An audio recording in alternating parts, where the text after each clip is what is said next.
नमस्कार दोस्तों। कहानियों की श्रृंखला में आज सुनेंगे गुरुदत्त जी की कहानी शरीफ आदमी। लेकिन उससे पहले मेरा आपसे विनम्र अनुरोध है कि अगर मेरे द्वारा सुनाई हुई कहानियाँ आपको अच्छी लगती हैं और आपने अभी तक मेरे चैनल को सब्सक्राइब नहीं किया है तो सब्सक्राइब ज़रूर करें, लाइक करें और अपने दोस्तों और परिचितों में शेयर भी करें। बेल आइकन दबाना बिल्कुल भी ना भूलें। आज सुनिए शरीफ आदमी। सारस्वत जी, देखिए इस शरीफ आदमी की बात सुन लीजिए और इसका कुछ भला कर दीजिए। यह कहने वाला निगम के निर्माण विभाग का सुपरिटेंडेंट रघुनंदन अग्रवाल था और उसने यह आग्रह किया था नगर निगम के चीफ इंजीनियर के पीए जयदेव सारस्वत से। जयदेव सारस्वत का नगरपालिका के आभ्यंतरिक प्रबंध करने वाले से इंजीनियर प्रभाशंकर सारस्वत की मांग पर कि उसे कोई ईमानदार शरीफ व्यक्ति पीए के रूप में कार्य करने के लिए चाहिए स्थानांतरण कर दिया गया था और उक्त सिफारिश निर्माण विभाग के सुपरिटेंडेंट ने सारस्वत के आने पर पहली बार ही की थी। उसे इस विभाग में आए अभी 15 दिन ही हुए थे। उक्त वार्तालाप के एक दिन पूर्व ही नगर में एक कम्युनिटी हॉल के निर्माण तथा फर्नीचर लगाने के लिए टेंडर आए थे और वे टेंडर इंजीनियर साहब के पीए की परिरक्षा में थे। टेंडर अगले दिन खुलने वाले थे। जयदेव ने उस व्यक्ति को देखा जिसकी विभाग के सुपरिटेंडेंट ने सिफारिश की थी। एक सिर से पांव तक खद्दरधारी, टोपी कुर्ता और धोती, सब दूध समान श्वेत पहने व्यक्ति को देख जयदेव ने सामने रखी कुर्सी पर बैठने को कह दिया। सुपरिटेंडेंट अपनी बात कह अपनी मेज पर चला गया। जयदेव इंजीनियर साहब के कमरे में था और इंजीनियर साहब वहां नहीं थे। जयदेव के संकेत करने पर वह खद्दरधारी कुर्सी को मेज के सामने से खिसकाकर जयदेव के समीप लाकर बैठ गया और अपनी इस हरकत की सफाई में बोला, मैं तनिक ऊंचा सुनता हूं, इस कारण समीप आ गया हूं जिससे आपको कष्ट न हो। जयदेव को इस व्यक्ति का कुर्सी समीप ले जाना ठीक प्रतीत नहीं हुआ, परंतु कारण सुन आश्वस्त हो पूछने लगा, आपका शुभ नाम? इस प्रश्न का उत्तर देने के स्थान पर खद्दरधारी ने कहा, मैं आपसे एक निवेदन करने आया हूं। हाँ फरमाइए।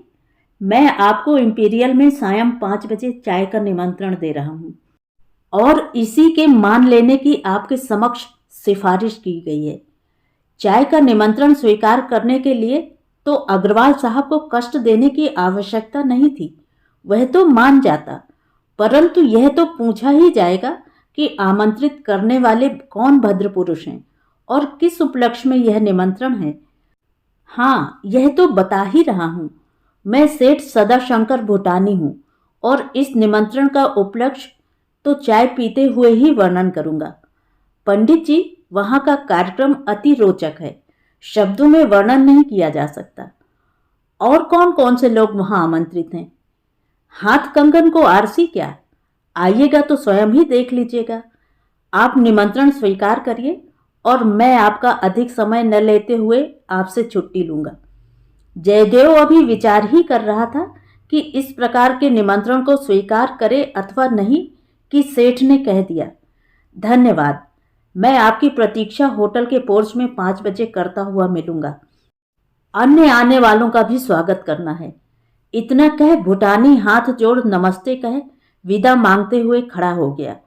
जयदेव ने खड़े होकर हाथ मिलाते हुए कहा, यदि इंजीनियर साहब ने कोई आवश्यक काम न बताया तो आने का यत्न करूंगा। भूटानी ने धन्यवाद किया और कमरे से निकल गया। सारस्वत विचार कर रहा था कि यह तो बहरा प्रतीत नहीं होता था, परंतु चाय पार्टी पर निमंत्रण किस उपलक्ष्य में है और उसके साथ इसका क्या संबंध है। इसमें कुछ भी न समझते हुए वह इस बात के लिए अपने को चतुर मान रहा था कि उसने वचन नहीं दिया, अपने कथन में बचाव का मार्ग रख लिया है। इंजीनियर साहब 4 बजे कार्यालय में आए और बोले, मिस्टर जयदेव, कल 9:30 बजे से पहले आ जाना, टेंडर खुलेंगे और तुम्हें टेंडरों को लेकर वहां उपस्थित रहना चाहिए। जी, मैं उपस्थित हो जाऊंगा। इतना कह इंजीनियर साहब चल दिए और जयदेव विचार करने लगा कि वह चाय पर जाए अथवा ना जाए। जयदेव कभी इंपीरियल होटल में नहीं गया था और जा भी नहीं सकता था। वह वहां व्यय करने के लिए दाम नहीं रखता था। इससे मन में इतने उच्च श्रेणी के होटलों को भीतर से देखने की उत्सुकता को दबा नहीं सका और 4:15 कार्यालय से निकल बस में सवार हो होटल इंपीरियल के सामने जा उतरा। अभी नियत समय में 15 मिनट शेष थे। वह समय से पहले अपने दर्शन भूटानी साहब को देना नहीं चाहता था। इस कारण सड़क पर टहलता हुआ समय व्यतीत करता रहा। जब उसकी कलाई पर घड़ी में 4:55 हुए तो वह होटल की ओर चला और होटल की ड्योढ़ी पर 5 बजने में 1 मिनट रहते पहुंच गया। भूटानी वहां अकेला खड़ा था। वह जयदेव को देख उसकी ओर बढ़कर हाथ मिलाते हुए नमस्कार कर बोला, बहुत बहुत धन्यवाद। आइए, मैं आपको भीतर स्थान पर बैठाऊं। मैं एक अन्य व्यक्ति की प्रतीक्षा में हूं, उसके लिए पुनः आ जाऊंगा। भूटानी सारस्वत को लेकर भीतर रिसेप्शन हॉल में चला गया। भूटानी उसे हॉल के एक कोने में ले गया और एक मेज पर वे दोनों जा बैठे। वहां एक लड़की पहले ही बैठी थी। जयदेव को उस लड़की से परिचय कराते हुए भूटानी ने कहा, प्रमिला, तुम तो इनको जानती ही हो। यह यहाँ बैठेंगे। मैं तनिक देसाई साहब को देखता हूँ। मेज पर केक, पेस्ट्री, देसी मिठाई, सैंडविचेस इत्यादि खाने का सामान लगा हुआ था। चाय के प्याले भी लगे थे। दूध चीनी भी रखी थी। केवल चाय का पॉट नहीं था। जयदेव ने देखा 4 कुर्सियां थीं। इससे उसे अनुमान लगाने में देर नहीं लगी कि केवल एक अन्य व्यक्ति आने वाला है। 2 तो वहां थे ही, वह स्वयं और प्रमिला। सेठ भूटानी बाहर चौथे व्यक्ति की प्रतीक्षा में गया था।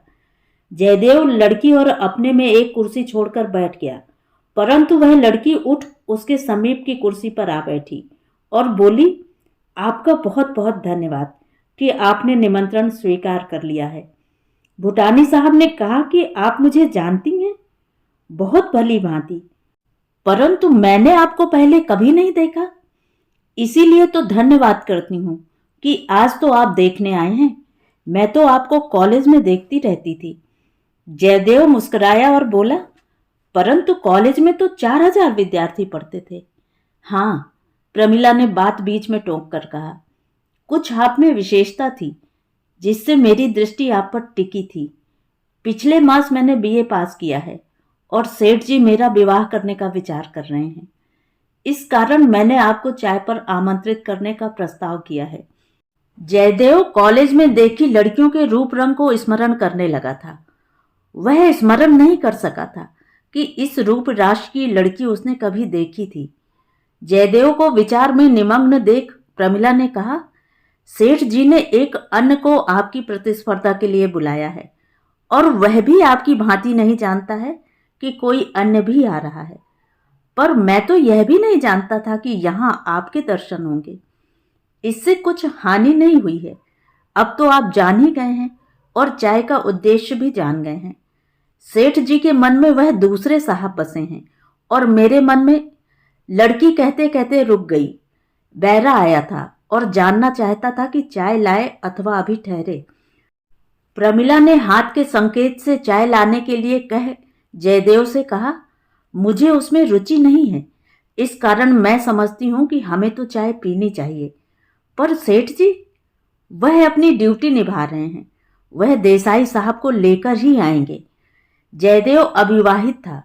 उसके माता पिता इलाहाबाद में रहते थे और उसे कह रहे थे कि उसे 10-12 हजार रुपया शीघ्रातिशीघ्र एकत्र करना चाहिए, जिससे वे उसके विवाह का प्रबंध कर सकें। वह मन में कल्पना कर रहा था कि इसके साथ विवाह से पहले कितने दाम के आभूषण तथा वस्त्र बनवाने पड़ेंगे। उसे पुनः विचार मग्न देख प्रमिला ने कहा, हम तो अपना पेट भरें, देसाई आएगा तो हम पेट भर चुके होंगे, तब हम बैठे रहेंगे, बहुत मजा आएगा। इतना कह वह पेस्ट्री को कांटे से काटकर मुंह में डालने लगी। जयदेव ने कहा भी, भूटानी साहब की प्रतीक्षा कर लेते तो ठीक होता। देसाई भूटानी एक दूसरे का साथ देंगे और हम उनको खाता देखेंगे। इतना कहते कहते प्रमिला हंस पड़ी। जयदेव ने उसके मुक्तासम श्वेत दांत देखे तो मुग्ध हो उसके मुख पर देखने लगा। प्रमिला ने कहा, खाइए। जयदेव के भी मुख में लार टपक रही थी और उसने भी हाथ उठा रसगुल्लों पर चलाना आरंभ किया। वह विचार कर रहा था कि उसे नौकर हुए 1 वर्ष हो चुका है और 1 वर्ष में वह 2 सहस्त्र से कम ही बचा सका है। अतः मां की मांग के अनुसार वह 5-6 वर्ष में 10-12 सहस्त्र रुपया एकत्र कर सकेगा। यह जानने के लिए यह लड़की उसे कितना धनी समझती है। उसने कहा, परंतु विवाह में आर्थिक स्थिति का भी तो ध्यान रखना आवश्यक है। भूटानी जी की आर्थिक स्थिति ऐसी है कि आपको 8 घंटे नित्य की चक्की पीसने से छुट्टी मिल सकेगी। तो कितने घंटे नित्य चक्की पीसने से काम चल सकेगा? चक्की नहीं पीसनी होगी, राज करना होगा। जब तक भूटानी साहब जीवित हैं, खाना पीना और मौज उड़ाना होगा। वह अभी बहुत वर्ष तक जिएंगे। तब तक हम इतना जमा कर लेंगे कि जीवन भर चक्की पीसनी नहीं पड़ेगी। परंतु मैं तो बहुत ही निर्धन माता पिता का लड़का हूं। यह सब मुझे ज्ञात है। ओह, तो बहुत देर से मेरे पीछे लगी हैं। हाँ, और चाहती हूं कि अब आप मेरे पीछे लग जाएं। दोनों चाय पी रहे थे और सैंडविच मुंह में डाल घोल घोल कर भीतर निकल रहे थे। जयदेव मन में एक विशेष प्रकार की गुदगुदी अनुभव कर रहा था।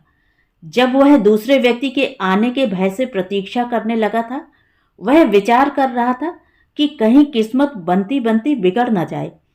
वे खा पी कर पेट भर चुके थे कि भूटानी मुख पर परेशानी के लक्षण प्रकट करता हुआ आया और बोला, मिस्टर सारस्वत, क्षमा करेंगे, आपको बहुत देर तक प्रतीक्षा करनी पड़ी। जयदेव मुस्कुराता हुआ भूटानी के मुख पर देख रहा था। उत्तर प्रमिला ने दिया, दादा, हम तो पेट भर चुके। अब आप बैठिए, मैं चाय बना देती हूँ। इस पर भूटानी दीर्घ श्वास लेकर बैठ गया।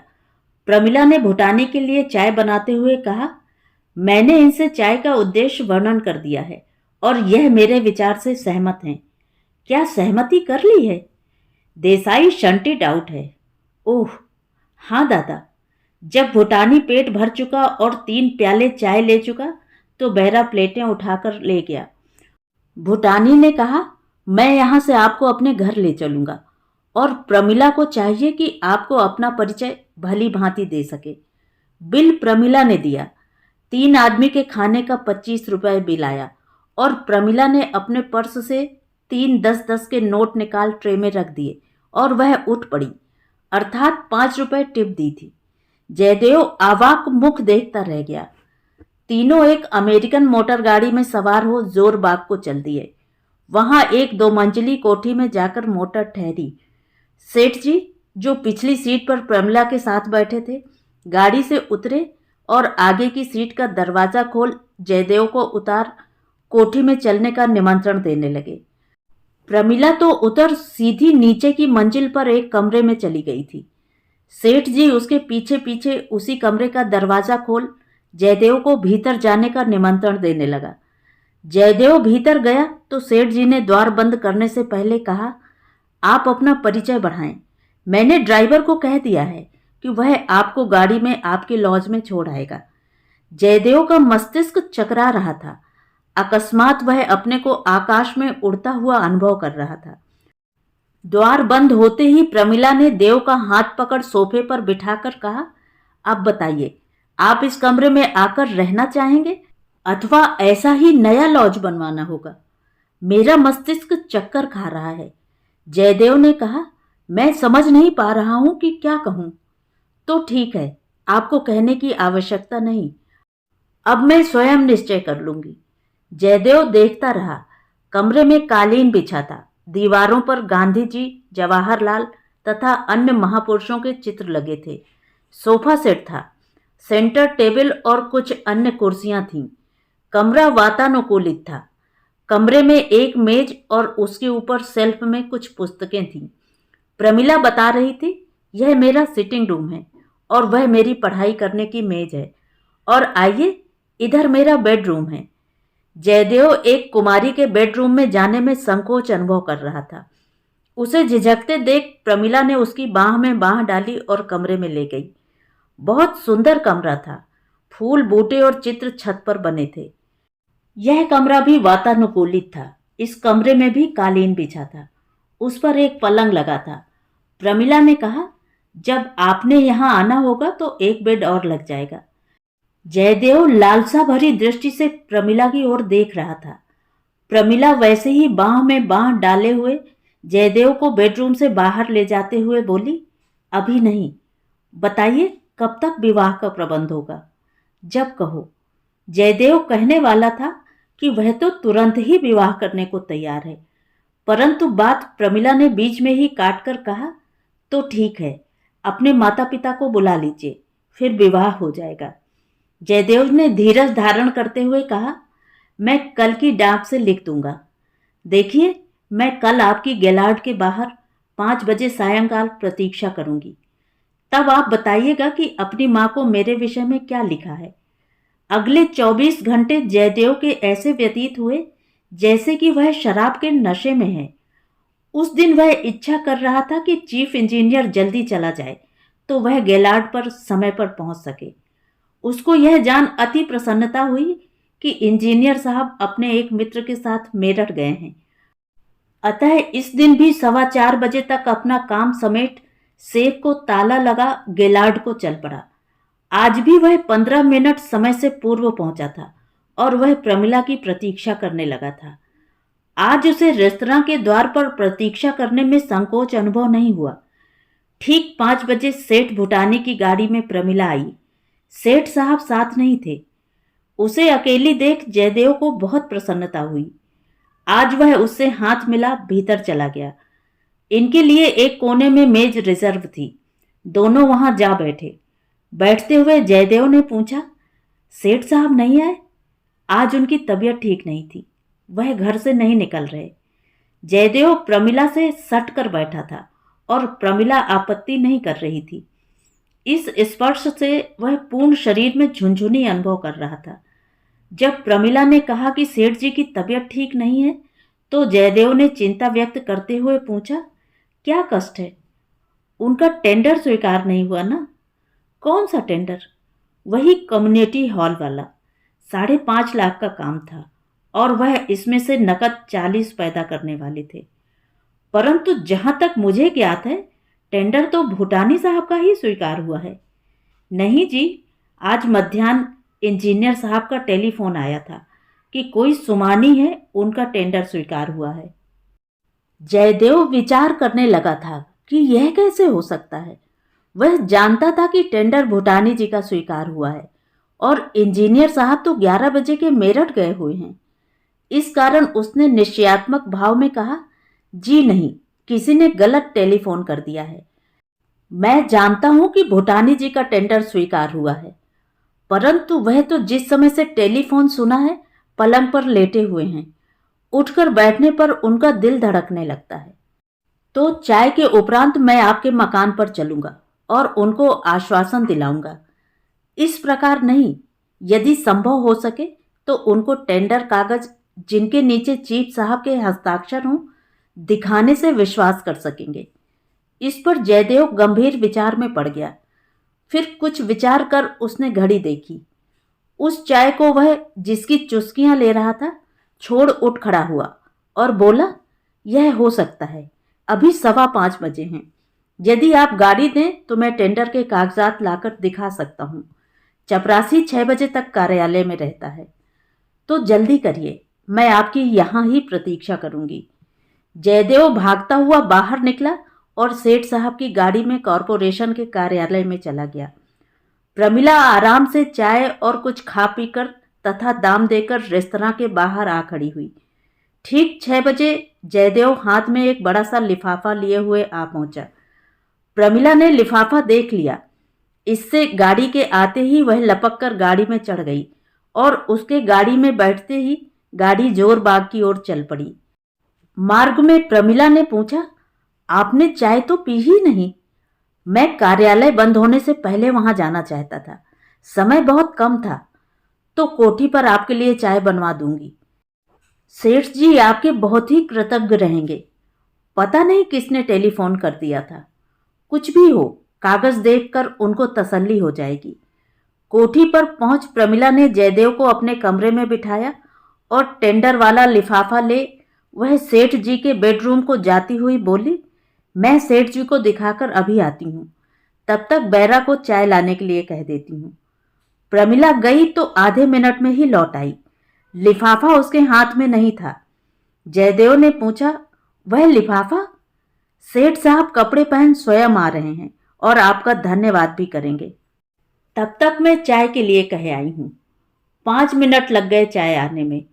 इस समय तक प्रमिला के पूछने पर जयदेव ने बताया, मैंने माताजी को इलाहाबाद में लिख दिया है और उनको लिखा है कि पिताजी को लेकर यहाँ चले आएं। बहुत अच्छा किया। कब तक आ सकेंगी? 1 सप्ताह तो लग ही जाएगा। इतने दिन? आपने तार क्यों नहीं भेज दिया? आपके विषय में व्याख्या से लिखना चाहता था, वह तार में संभव नहीं था। अर्थात अभी तपस्या करनी पड़ेगी। चाय आई तो पीने लगे। इस समय सेठ भूटानी भी आ गया। वह लिफाफा ले आया था। जयदेव ने देखा कि टेंडर की 3 प्रतियां बीच में थीं। उसने टेंडर अपने पास सोफे पर रख लिया और सेठ साहब को अपने पास बैठा पूछने लगा, तो अब आपको तसल्ली हो गई है? हाँ, आपका बहुत धन्यवाद। मैं तो मर चला था। बात यह है कि इस पर मैं 10,000 रुपया पहले ही व्यय कर चुका हूँ। सत्य? हाँ, पर छोड़ो इस बात को। सब व्यय किया हुआ वसूल हो जाएगा। तीनों चाय पीने लगे। चाय समाप्त हुई और प्रमिला जयदेव को मोटर तक छोड़ने आई और पूछने लगी, कार्यालय जाइएगा अथवा घर पर? मैं अब घर जाऊंगा। जयदेव पूछना भूल गया था कि अब वह प्रमिला से कहाँ मिल सकेगा। अतः अगले दिन वह प्रमिला के टेलीफोन की प्रतीक्षा करता रहा। टेलीफोन नहीं आया। प्रमिला की सूचना के बिना 3 दिन व्यतीत हो गए। उस दिन उसके माताजी का पत्र आया। उसमें लिखा था, जयदेव, तुम्हारे पत्र से पूरा पूरा वृत्तांत नहीं मिला। लड़की का चित्र और जाति बिरादरी लिख भेजो। वह बहुत धनी की लड़की है। इससे वह विवाह के योग्य कैसे हो गई? उत्तर आने पर दिल्ली आने का कार्यक्रम लिखूंगी। यह पत्र मिला तो जयदेव प्रमिला की खोज में चल पड़ा। वह भूटानी के मकान पर पहुंचा तो द्वार पर खड़े एक व्यक्ति ने पूछा, किससे मिलने आए हो? मिस्टर भूटानी से। वह बंबई गए हैं। और प्रमिला देवी? प्रमिला देवी तो यहाँ कोई नहीं। सेठ जी की लड़की है ना? सेठ जी की कोई लड़की नहीं। जयदेव भौचक्का हो मुंह देखता रह गया। उसने पूछा, भूटानी साहब कब तक आने वाले हैं? 1 सप्ताह तक आएंगे। जयदेव कुछ न समझता हुआ वहां से लौट आया। उसने अपनी माताजी के पत्र का उत्तर नहीं दिया। वह भूटानी से मिलना चाहता था। 1 सप्ताह व्यतीत होने पर वह भूटानी के घर पहुंचा तो भूटानी से घर ही भेंट हो गई। भूटानी अपनी मोटर में सवार हो कहीं जा रहा था। सारस्वत को कोठी में प्रवेश करते देख वह गाड़ी द्वार खोल नीचे उतर आया। भूटानी ने जयदेव से हाथ मिला अभिवादन करते हुए कहा, आइए सारस्वत जी, कैसे आए हैं? कुछ आपसे काम था। हाँ बताओ। यहाँ पर ही? नहीं, गाड़ी में आ जाओ। मैं कनॉट प्लेस की ओर जा रहा हूँ। तुम्हें वहां कहीं उतार दूंगा और तुम्हारी बात भी सुन लूंगा। जयदेव के मन में कुछ शांति हुई। पिछले सप्ताह भर वह कई प्रकार के संशयों से उत्पीड़ित मन में अशांति अनुभव कर रहा था। वह सेठ जी के समीप गाड़ी में बैठ गया। जब गाड़ी चल पड़ी तो जयदेव ने पूछा, प्रमिला आपकी क्या लगती है? मेरे एक मित्र की लड़की है। बस दिल्ली में कुछ दिन के लिए आई हुई थी। अब अपने पिता के पास बंबई चली गई है। वह मुझसे विवाह करने की बात कह रही थी। हो सकता है। वह कईयों से विवाह का प्रस्ताव कर चुकी है। यह उसके मनोरंजन का ढंग है। परंतु आपने मुझे उस दिन इंपीरियल होटल में किस लिए चाय पर बुलाया था? वह प्रमिला के कहने पर ही था। मैं तो उसे जानता नहीं था, मगर वह तो आपको जानती प्रतीत होती थी। प्रमिला ने मुझे कहा था कि जयदेव सारस्वत, जो चीफ इंजीनियर के पीए हैं, के साथ चाय पीने को जी चाहता है। मैं आपको बुला लाया था। तो यह सब स्वप्न था? हाँ, यह जग स्वप्न है। ऐसा ही हमारे ऋषि मुनि कहते हैं। जयदेव मौन हो गया। उसके मन के महल धराशायी हो चुके थे। गाड़ी अभी विजय चौक में ही पहुंची थी कि उसने कहा, मुझे यहां उतार दीजिएगा। अगले दिन वह कार्यालय में सुपरिटेंडेंट से जाकर बोला, कुछ दिन हुए आपने एक शरीफ आदमी की सहायता करने के लिए कहा था। सुपरिटेंडेंट भूल गया था। इस पर जयदेव ने सेठ साहब की पोशाक और हुलिया वर्णन कर दिया। इस पर सुपरिटेंडेंट मिस्टर अग्रवाल को स्मरण आ गया। उसने कहा, सारस्वत, मिस्टर भूटानी के विषय में कह रहे हैं? हाँ सर। तो उसका क्या हुआ? आपने कहा था वह शरीफ आदमी है, तो क्या वह नहीं था? मुझे तो वह महाबदमाश मालूम हुआ। तो तुम मेरे कहने का मतलब क्या समझते थे सारस्वत जी? धनी शरीफ होते हैं, इनमें कुछ बदमाश भी होते हैं, उन्हें शरीफ बदमाश कहते हैं। जयदेव ने बताया नहीं कि उसने क्या बदमाशी की है। रघुनंदन अग्रवाल ने भी पूछा नहीं और कहा, हम गरीब लोग तो शरीफ हो नहीं सकते। यदि अपने साथ बहुत ही रियायत करूं तो इतना कह सकता हूं कि हम सरल चित्त हैं, यद्यपि दूसरे हमें मूर्ख समझते हैं। सारस्वत इंजीनियर साहब के कमरे में चला गया। वहां वे अपनी मेज पर भूटानी के टेंडर की 2 प्रतियां सामने रख दोनों में मुकाबला कर रहा था। एक प्रति तो ठेकेदार भूटानी को भेज दी गई थी। जयदेव अपनी मेज पर बैठने लगा तो इंजीनियर साहब ने जयदेव को बुलाकर पूछा, तनिक देखो, टेंडरों के नीचे यह पंक्ति पहले भी थी क्या? जयदेव ने देखा कि टेंडर टाइप किया हुआ था और उसी मशीन और रंग में यह पंक्ति नई टाइप की हुई थी। उसने भी टेंडर स्वीकृत से पहले देखा था। वहां यह पंक्ति पहले नहीं थी। उसमें लिखा था कि उक्त रेटों से महंगाई के कारण 25% अधिक होंगे। इसका मतलब था कि 1.25 लाख रुपए के लगभग टेंडर की राशि बढ़ गई थी। जयदेव को समझ आ गया कि शरीफ आदमी ने उसे किस लिए चाय पिलाई थी। उसके पांव तले जमीन खिसकती हुई प्रतीत हो रही थी। इस पर भी उसने दिल कड़ा कर कहा, सर, टाइप इत्यादि की छपाई स्याही तो वैसी ही प्रतीत होती है। इंजीनियर ने टेंडर लपेट लिफाफे में बंद कर अपनी मेज के दराज में रख लिए। उसने कहा, समझ नहीं आ रहा था कि टेंडर स्वीकार करते समय यह मेरी दृष्टि में क्यों नहीं आया। जयदेव का दिल धक धक धड़क रहा था, परंतु वह अपनी मूर्खता को स्वीकार नहीं कर सका। तो ये थी कहानी। कहानी आपको कैसी लगी? कमेंट करके ज़रूर बताएं।